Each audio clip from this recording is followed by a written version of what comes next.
Hey everyone, I hope you're doing well and staying safe during this time. If you're new here, welcome to the channel. Like I said, thank you so much for checking me out. If you haven't done so, please make sure to hit that subscribe button just right below the video. Cool, thank you so much. I really do appreciate it. And if you're returning, welcome back. Thanks again for your support. I truly do appreciate having you here. What's their their next step, their defense going to be, given that the evidence surrounding their claims is so weak? Well, John Deaton has shared what might end up being their very last-ditch effort, and so I want to talk about that. And also, at the end of the video, I want to give you an update on this story I reported on a couple days ago. Here's the headline from the Washington Post. Feds arrest married couple, sees $3.6 billion in hacked Bitcoin funds. And so I reported, this has been big news over the last few days. This story happens to have been from February 8th. But this couple, married couple living in New York, part of the biggest seizure of assets in history. That's what's being reported, at least by the Department of Justice anyway. $3.6 billion. And the reason I wanted to provide an update on this case is because something hilarious has come to light, and it's hilarious because it's so absurd. And so I'll explain what I mean, but I'm going to share that towards the end of the video. I do want to be clear at the outset, I do not have a legal or financial background of any kind. I'm not offering legal or financial advice, and you definitely should not buy or sell anything because of anything that I say or write. I'm just an enthusiast who enjoys making YouTube videos about crypto topics, but just as a hobby and just for fun. Now, before delving into what John Deaton had to say, I want to make sure that you are aware of a legal concept, because it's at the heart of what John Deaton's getting to. And it's not complex or anything, but I thought it might make sense to start with this, that you can see where John Deaton's ultimately going to go with it before jumping in and then having to pause and go back to this. And so I just went to law.com, and here you have, you can search for legal terms and definitions on this website. And so here is the but-for rule, which John Deaton ultimately references, and it's described as follows. One of several tests to determine if a defendant is responsible for a particular happening. In this test, was there any other cause, or would it have occurred but for the defendant's actions? And so, for example, they write, but for defendants driving, being wild, just wildly speeding, the car would not have gone out of control, and therefore the defendant is responsible. This is shorthand for whether the action was the proximate cause of the damage. So if you want to just really sum it up in a nutshell, just understand what we're saying, but for, it's shorthand for whether or not the action being cited was the proximate cause of whatever the damage is, the end result, proximate cause. Just remember that part and you'll be good. And now into this thread from attorney John Deaton from just a few days back. Here's what he wrote. XRP itself is a security per se? Although designated amicus counsel, I have not yet been privy to the non-publicly disclosed or sealed documents that have been exchanged between the parties or filed with the court. For some time now, I've been troubled as to why the SEC wouldn't stipulate that XRP itself, including secondary market XRP, are not securities.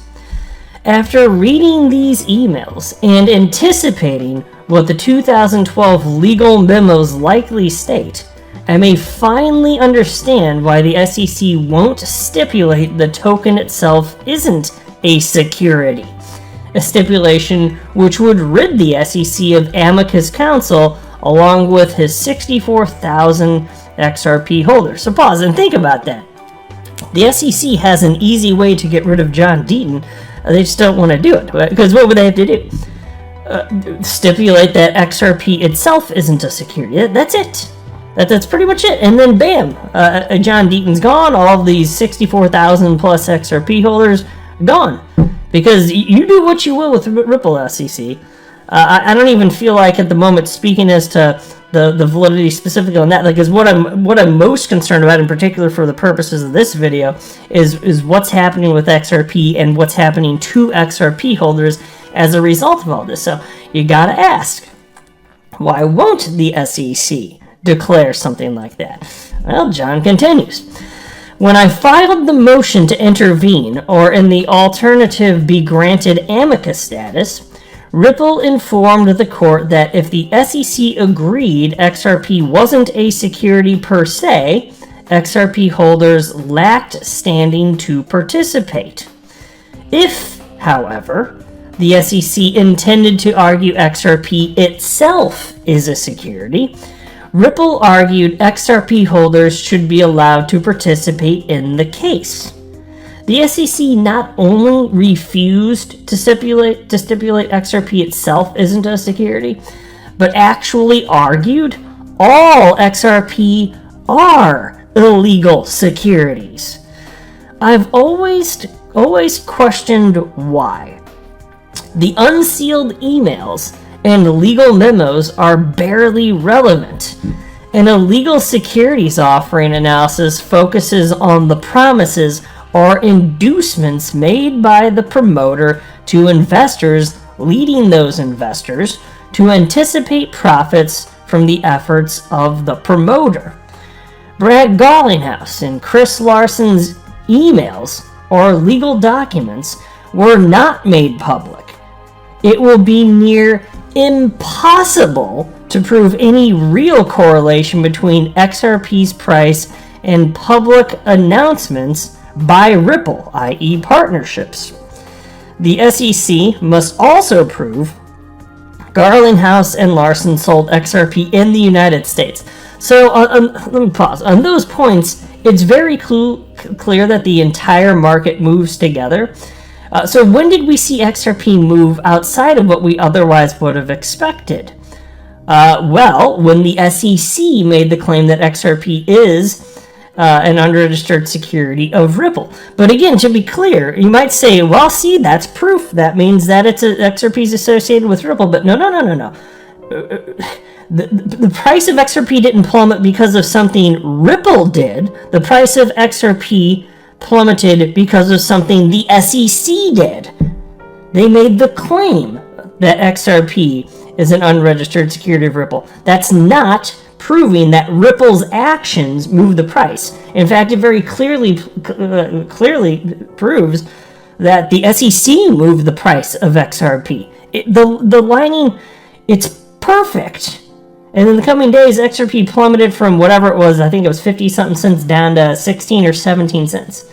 Erasing something to the tune of like $15 billion worth of market cap. Just poof, obliterated.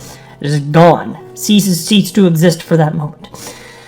And then as far as the SEC proving that Garlinghouse and Larson sold XRP in the USA, well, look, my understanding, based on all publicly available knowledge, is that Garlinghouse and Larson intentionally sold only to individuals outside of the United States, specifically so that the SEC wouldn't have any jurisdiction over this case. And so there's nothing shady about that. Hell, I'd do the same thing, wouldn't you? Do you want there to be even an opportunity that the SEC could jump in and claim anything? You know? Do you want even the opportunity to be there for the SEC to come? So hell no. Now, if there's any exceptions to that, maybe that's the case. I haven't seen any evidence of it. Maybe that's the case. But either all or the vast majority of both of their XRP holdings sold outside the United States, SEC shouldn't have any power over that whatsoever. And so it just kind of makes you wonder how that's going to shake out in the end, too. Anyway, John Deaton continues. In reality, the SEC's case may be so weak and desperate that it believes the only way to win is to prove that XRP itself is a security per se. The SEC, in essence, is asserting a but-for theory in the case. And so pause. Again, that just means effectively proximate cause for what ultimately has happened and the damages that have ensued. The alleged damages, right? Anyway, John Deaton then continues. For example, the SEC asserts Ripple created a secondary market for XRP. Therefore, all XRP, including XRP traded in the secondary market, are investment contracts with Ripple. In short, but for Ripple creating a secondary market, there would be no secondary market for XRP. And then he goes on to cite this, which I've highlighted this on the channel many times before. This is from the initial legal complaint that the SEC filed against Ripple, which states in part, the XRP traded, even in the secondary market, is the embodiment of those facts, circumstances, promises, and expectations, and today represents that investment contract. And so, Paul, think about this. This is why he's talking about the but-for rule. That's what he's talking about here. Why wouldn't you, just to make sure that John Deaton and all these other XRP holders and all that, you could have prevented all that just by stating that XRP itself is not a security. But what John Deaton is getting at here is that their arguments are so weak, that may be the only argument they end up having. So no, that's what he's what he's postulating here is that's the reason they didn't make that point, is because it might be all they have in the end, because their position is so poor. John continues. Judge Torres herself recognized this broad, over-encompassing theory made by the SEC. If the SEC has difficulty proving Garland, House, and Larson sold XRP within the jurisdiction of the United States, and the quality of evidence against Ripple and its executives are represented in these two emails, the SEC might just believe its best theory is the but-for theory. It's a stretch to say the least. But if the SEC were to be successful with its novel but-for test, although trying to disguise it within the Howey test, all of crypto is in danger. Think about that. Because you could apply the but-for to anything else. Because again, it's just referencing the proximate cause of all of this in the first place. And so then John Deaton wrote, i.e., but for Vitalik Buterin, Joseph Lubin, Ethereum is ... So you can see where he's going with this. It's them right at the heart of it. You could, if that were actually successful, and again, he's saying it would be a stretch, but if it is, and maybe this is what the SEC is going for, what cryptocurrency wouldn't be in danger? And then he wrapped up by stating, but for Satoshi Nakamoto, Bitcoin is ... Same thing. Apply it to whatever. Interesting thought. So I've long held the position, in particular as we started getting to the nitty gritty in the earliest weeks after all hell broke loose, after SEC filed this legal complaint against Ripple December 22nd of 2020. Like, as the facts came out, it just became more and more clear that the accusations, they don't follow any sort of logical thought process, and their claim, and there seem to be bullying tactics, and they used fraud-like language for a non-fraud case. They never claimed that Ripple or any of the executives engaged in any sort of actual fraud, but they used fraud-like language in this case, and charged two executives at the top of Ripple. Specifically, which is just unheard of. It's completely unprecedented. So what the hell are they doing? Well, they're bullies, and they're liars, and they don't believe the arguments they're making. They just seem to be wanting to expand their reach. These are power-hungry people. These are not good humans, and I don't believe that they believe the arguments that they're making. All right, now into this next piece. The Washington Post, and it's just a quick update, really, because I already covered this story, but here was the headline from a couple days ago. Feds arrest married couple, seize $3.6 billion in hacked Bitcoin funds. And wait till you see why I was laughing quite a bit when I discover what I'm about to share with you. And so really all you need to know at this point is In 2016, a certain quantity of Bitcoin, I think it was close to 120,000 Bitcoin, was stolen from cryptocurrency exchange Bitfinex by a hacker. And then there was this couple living in New York, Ilya Lichtenstein, I don't know, and his wife, a rapper wife, by the way, more on that in a second, Heather Morgan, 34 and 31, age 34 and 31 respectively. So they were charged with conspiring to launder money. So it seems that the hacker stole all this Bitcoin from the exchange, then sent it to those two, this couple, don't know what the relation is with the hacker, and then those two were trying to launder the money. And they went through all sort of methods that they must have thought were particularly, impressive and hard to track. But they were able to track it apparently with great ease.